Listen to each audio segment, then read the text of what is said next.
विज्ञान जो बिना प्रमाण के किसी सत्य को नहीं मानता, जिसके लिए मानव का शरीर मांस मज्जाओं और अस्थि पंजर का एक पुतला है, ईश्वरीय सत्ता को जो नहीं मानता, फिजिक्स और केमिस्ट्री के सिद्धांत जिसके लिए बाइबल और गीता है, वो विज्ञान जो तर्क करना जानता है, सत्य को स्वीकारना नहीं। लेकिन आज वही विज्ञान मध्य प्रदेश की धरती पर बौना दिखाई दिया है।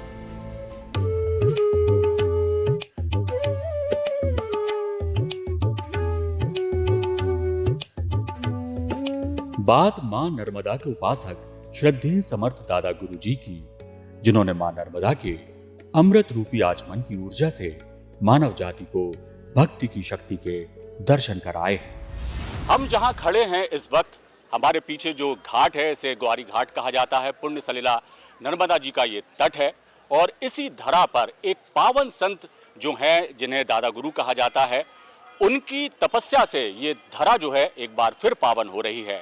निराहारी संत हैं, 1300 दिनों से उन्होंने अन्न ग्रहण नहीं किया है, सिर्फ नर्मदा जल पीकर वो रहते हैं। विज्ञान के लिए भी चुनौती है, अचरज है और लोगों के लिए कौतूहल। क्या है इसके पीछे का सच और कौन है दादा गुरु, आइए आपको मिलवाते हैं। ये हैं श्रद्धेय समर्थ दादा गुरु, जिनकी तपश्चर्या देख आज इंसान और विज्ञान दोनों ही चमत्कृत हैं।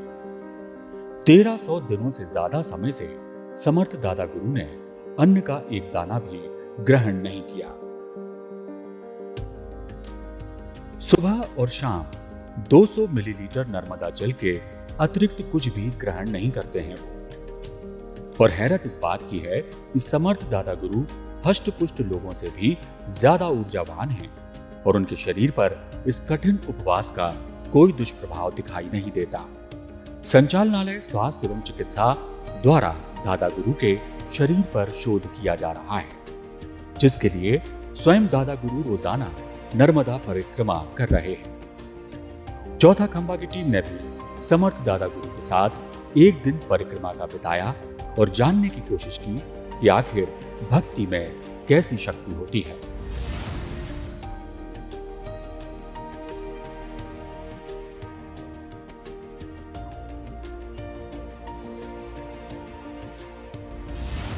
चौबीस मई का दिन सुबह 8 बजे का वक्त और समर्थ दादा गुरु की नर्मदा परिक्रमा का तीसरा दिन। मां नर्मदा के दर्शन और ग्वारी घाट पर लोगों से बड़ी ही सहजता और आत्मीयता से मिलते हैं समर्थ दादा गुरु। ग्वारी घाट से नाव में बैठकर समर्थ दादा गुरु के साथ चौथा खंबा की टीम नर्मदा के दूसरे छोर पर पहुंचती है।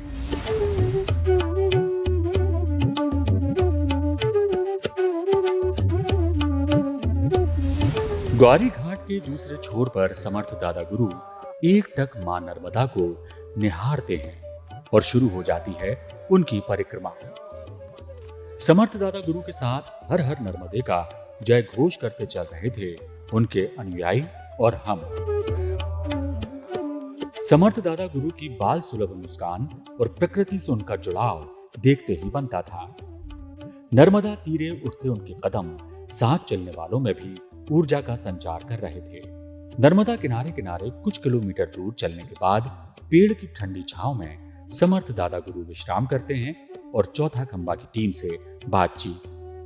उन्होंने अपने महाव्रत पर बात की और प्रकृति की महिमा पर रोशनी डाली। इंसान ही नहीं, विज्ञान भी चमत्कृत है कि किस तरह से ये महाव्रत आप पूर्ण कर रहे हैं।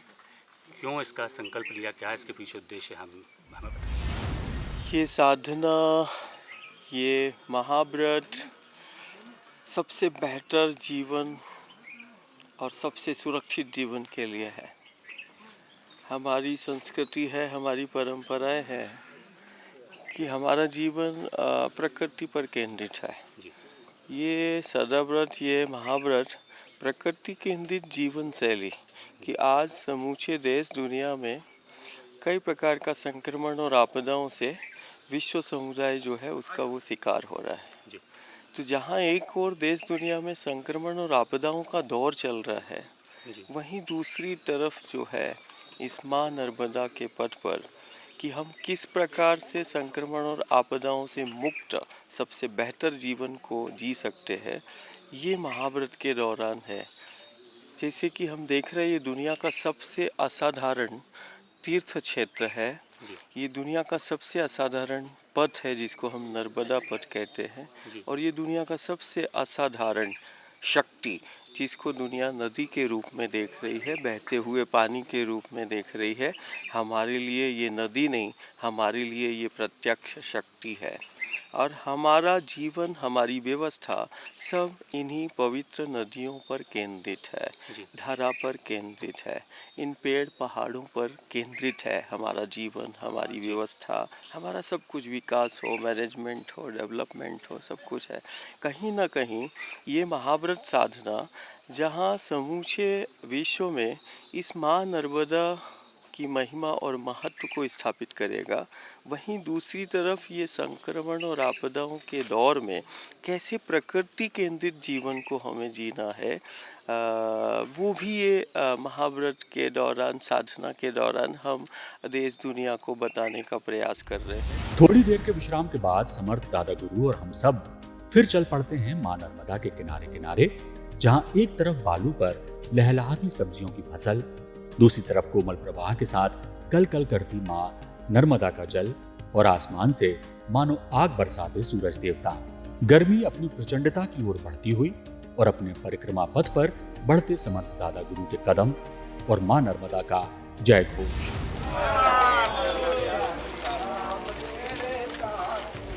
इस परिक्रमा पथ पर और भी लोग एक एक कर जुड़ते गए, जिन्होंने समर्थ दादा गुरु के सामर्थ्य को देखा, उनकी कृपा से ईश्वरीय शक्ति का अनुभव किया।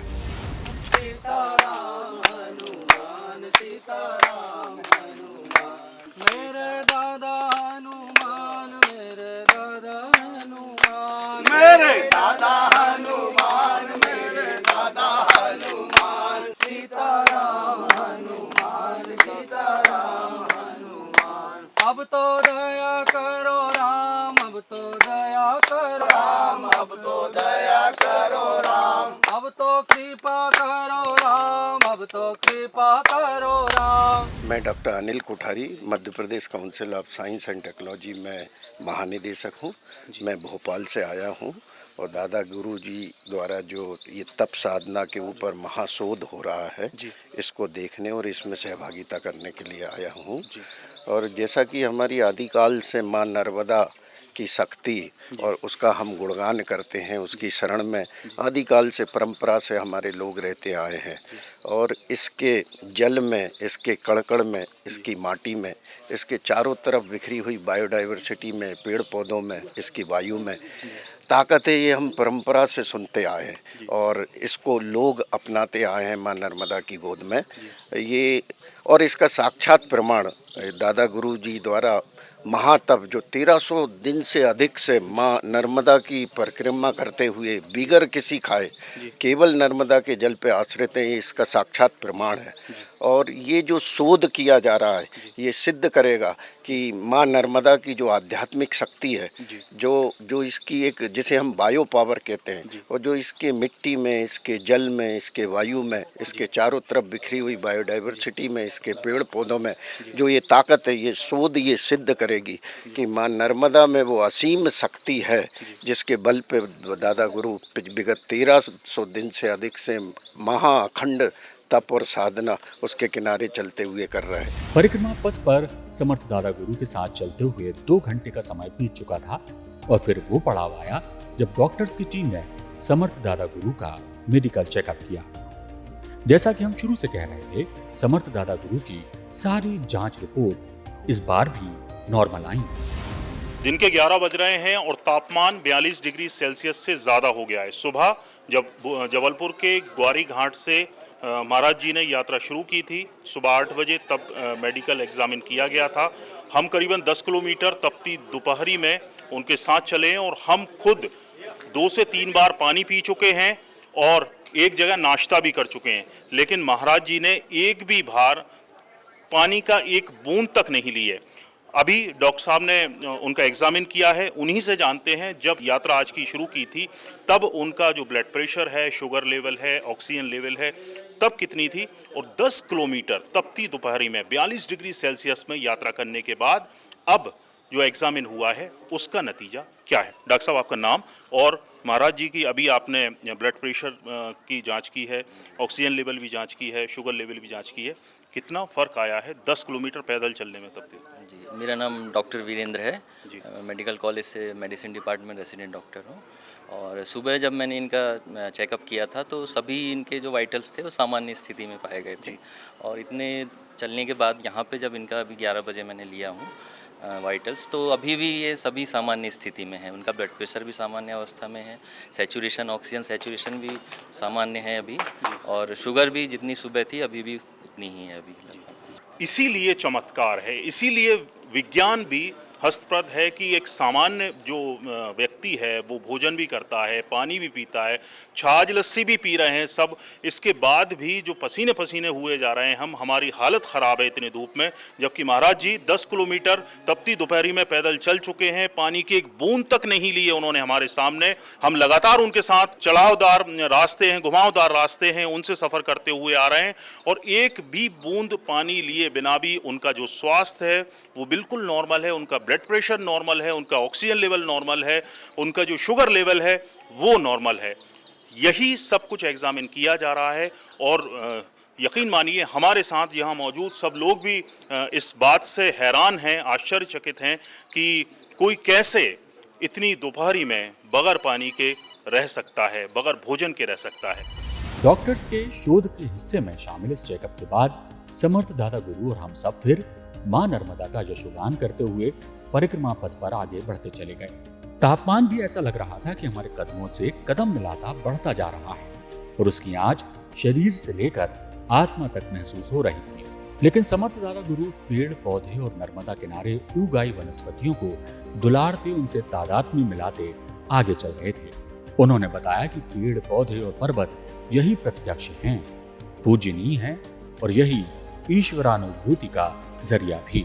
ये हमारी सनातन संस्कृति है, ये हमारा सनातन धर्म है कि हमारा प्रकृति केंद्रित उपासना और प्रकृति केंद्रित साधना है।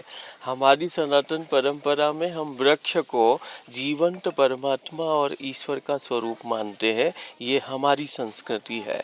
तो वृक्ष ही प्रत्यक्ष है, गुरु का, शिव का, शंकर का, परमात्मा का, ईश्वर का, ये कोई भेद नहीं करता। मैं कभी कभी बोलता हूँ कि यदि इस भूमंडल में यदि गुरु गोविंद का या परमात्मा ईश्वर का कोई स्वरूप है तो निश्चित है वो वृक्ष ही है।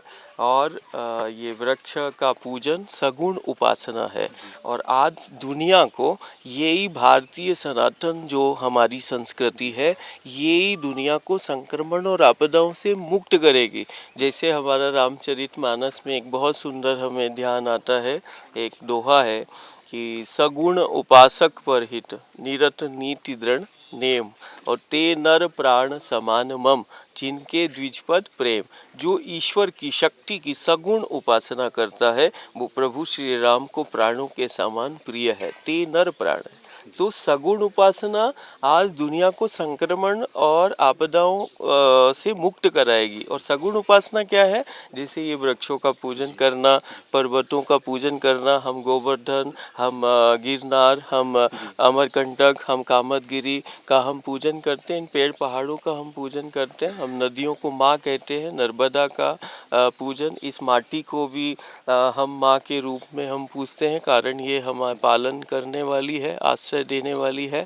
तो हमारी ये सनातनी परंपरा है, ये सनातन धर्म है। और सनातन धर्म का मूल जो है वो शक्ति हमने प्रत्यक्ष पाई, गंगा के रूप में, नर्मदा के रूप में, विंध्याचल के रूप में, हिमालय के रूप में, अरावली के रूप में, गोवर्धन के रूप में, कामदगिरी के रूप में, माटी के रूप में, इन वृक्षों के, वनस्पतियों के रूप में हमारे पास शक्ति प्रत्यक्ष है। और हम प्रत्यक्ष शक्ति की उपासना यदि दुनिया के अंदर किसी संस्कृति में है तो वो यही सनातन संस्कृति है। समर्थ दादा गुरु के संग वार्तालाप करते हुए हम परिक्रमा पथ पर और आगे बढ़ते गए। जैसा कि हमने बताया कि समर्थ दादा गुरु ने 1300 से ज्यादा दिनों से अन्न का एक दाना भी ग्रहण नहीं किया है, लेकिन अपने अनुयायियों और भक्तों की सेहत और उनके खान पान का पूरा ध्यान वो रखते हैं। परिक्रमा के पड़ाव पर जलपान और भोजन प्रसादी का वितरण उनके निर्देश अनुसार बराबर होता रहा।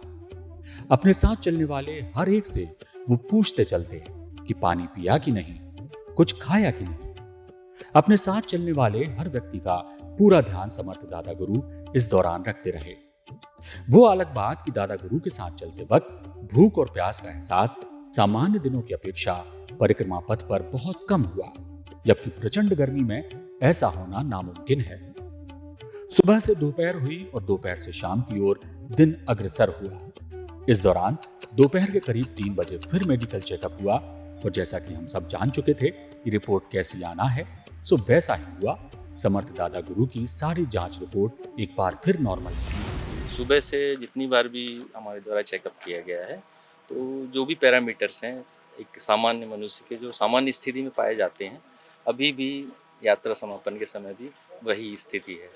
ब्लड प्रेशर भी सामान्य है, पल्स रेट भी सामान्य चल रही है, सभी पैरामीटर्स जो हैं, वाइटल्स जो हैं, वो सामान्य स्थिति में है। परिक्रमा पथ पर हम सभी करीब 20 किलोमीटर आगे बढ़ चुके थे।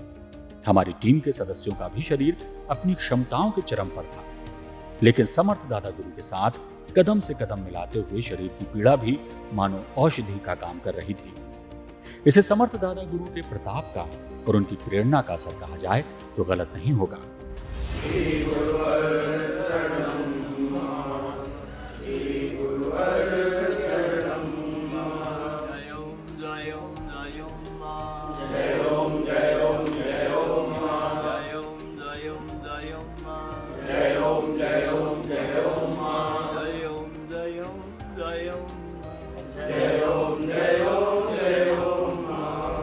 यहाँ हम सभी का समर्थ दादा गुरु ने मार्गदर्शन किया और बताया कि ईश्वरीय सत्ता क्या है, समाधि किसे कहते हैं, ध्यान क्या है। मेरी जिज्ञासा थी ये कि भारत भूमि जो है ऋषि मुनियों तपस्वियों की भूमि है, धरा कही जाती है। जबलपुर की जबाली ऋषि के नाम से ये शहर जाना जाता है। यहाँ भी एक से एक सिद्ध पुरुष हुए, रानी दुर्गावती वीरांगना हुई।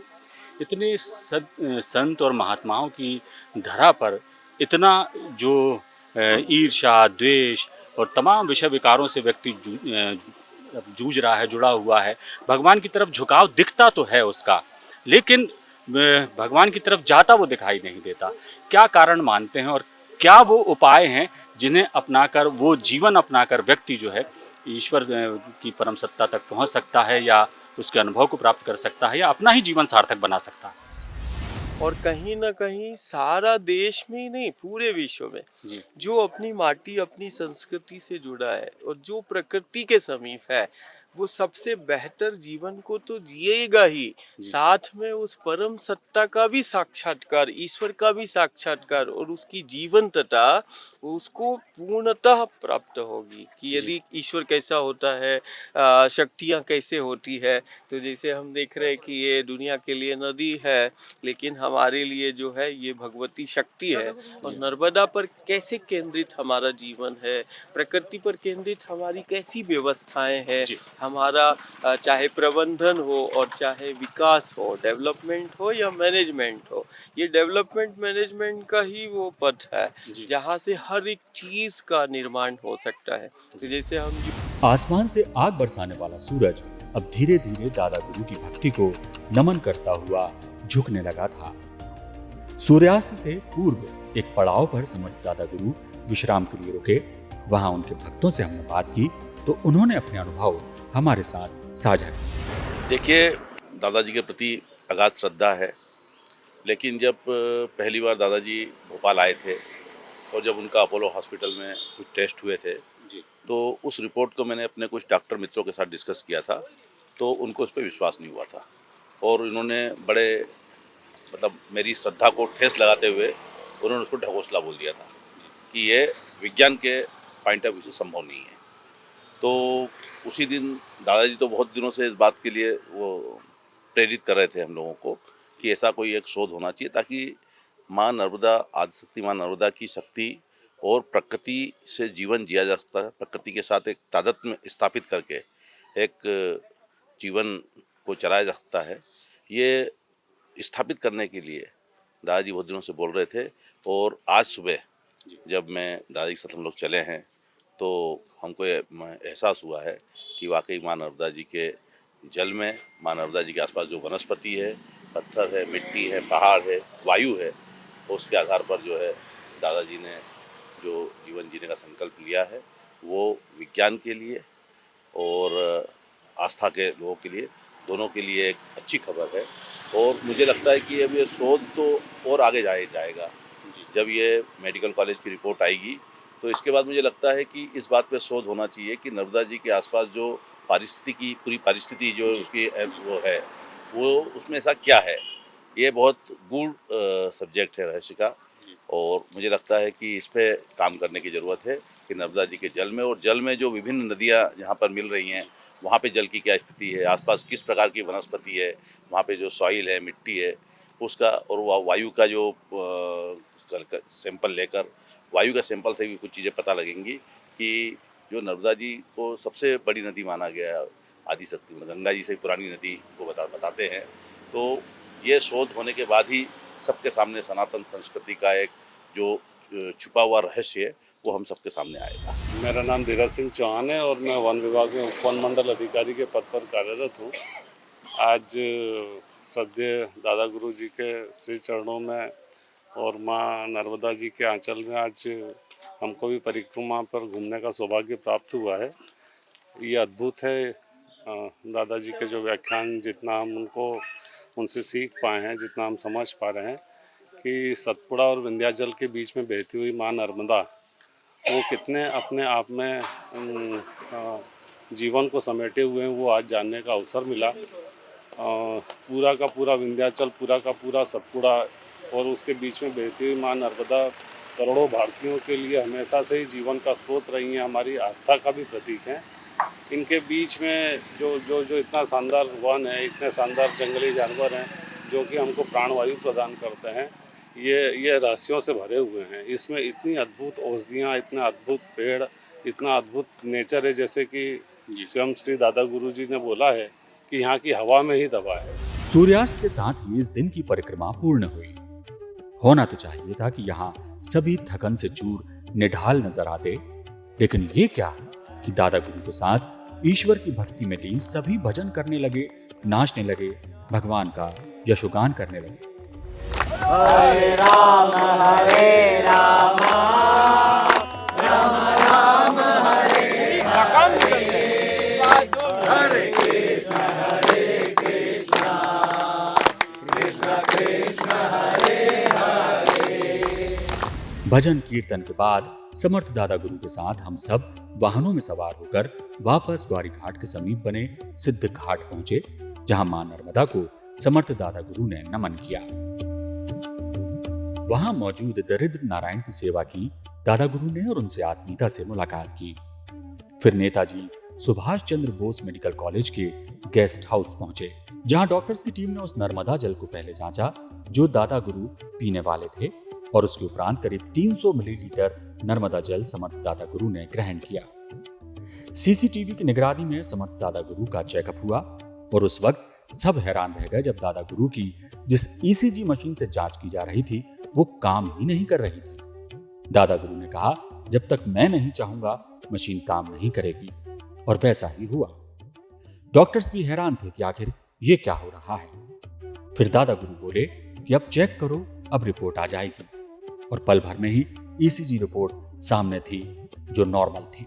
दिन के आखिरी चेकअप के बाद डॉक्टर से हमने बात की तो उन्होंने बताया कि गुरुजी पिछले 13 महीनों से जो उन्होंने कुछ खाया नहीं है, कुछ पिया नहीं है, केवल नर्मदा जल के सहारे उनका जो न्यूट्रिशन बॉडी में या कैलोरीज पहुंच रही है, उस के शोध कार्य के हेतु हमने यहाँ को ऑब्जर्वेशन में रोका हुआ है।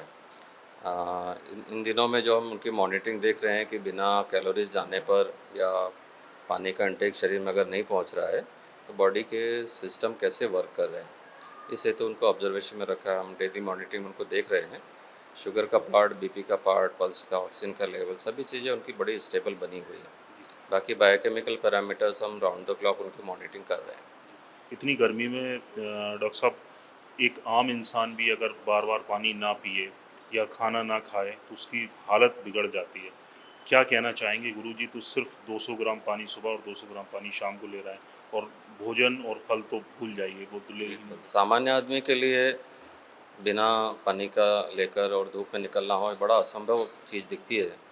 और जैसे दादा गुरु जी इतनी तेज़ गर्मी में 30 किलोमीटर, 32 किलोमीटर, 33 किलोमीटर डेली उनका घूमना हो रहा है नर्मदा तट पे। ये बड़ा असंभव सी चीज़ है जो सामान्य आदमी करना बड़ा मुश्किल है। शोध के दौरान जिला और पुलिस प्रशासन को भी जिम्मेदारी दी गई है।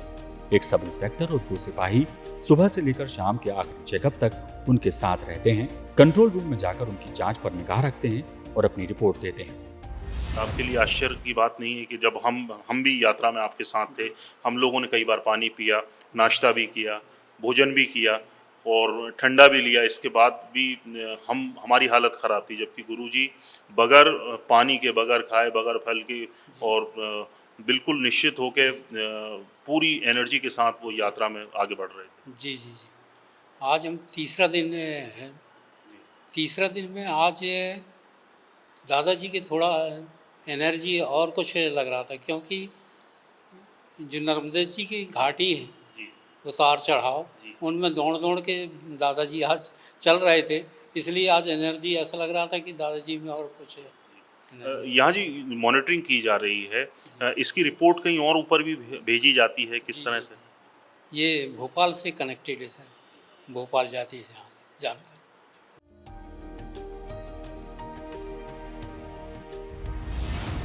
अद्भुत, अविश्वसनीय, अकल्पनीय, ये 3 शब्द आज हमने चरितार्थ होते हुए, सार्थक होते हुए देखे हैं। ये जो हमारे पीछे भवन है, ये मेडिकल कॉलेज का गेस्ट हाउस है, जहां आज पूरी परिक्रमा के बाद दादाजी विश्राम के लिए पहुंचे हैं। सुबह 7 बजे से उनकी यात्रा शुरू हुई थी और इस वक्त रात का 9:30 बज रहा है और पूरी डॉक्टर्स की टीम उनके जांच पड़ताल और पूरे चेकअप के बाद संतुष्ट होकर निकल चुकी है। दादाजी विश्राम कर रहे हैं। तो ये जो महाव्रत है दादाजी का, वो कहीं ना कहीं कौतूहल भी जगाता है और विज्ञान के लिए अचरज भी है कि कोई व्यक्ति कैसे 1300 दिनों से ज़्यादा वक्त से, जिसने अन्न ना ग्रहण किया हो, सिर्फ जल ग्रहण किया हो, आज हमने भी देखा कि उन्होंने पूरी यात्रा के दौरान वो ना उनमें थकान देखी गई, ना किसी किस्म का कोई विकार उनके शरीर में देखा गया।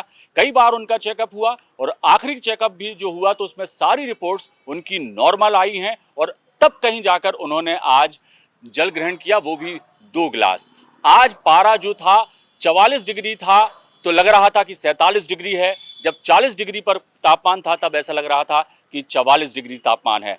ऐसी भीषण गर्मी में जब घर से बाहर निकलना दूभर हो, ऐसी गर्मी में 35 किलोमीटर पदयात्रा नर्मदा किनारे तपती धूप में यदि कोई करता है, हमने भी आज दादाजी का जो है उनकी यात्रा में हम शामिल हुए, लेकिन हम भी हिम्मत हार गए बीच में। लेकिन दादाजी का ये महाव्रत लगातार जारी है, निरंतर जारी है। इसे अविश्वसनीय कहें, अकल्पनीय कहें, लेकिन जो भी है सत्य है, सच है, जो हमने अपनी आंखों से देखा। तो बने रहिए चौथा खंबा के साथ, फिर मुलाकात करेंगे। दीजिए इजाजत, नमस्कार।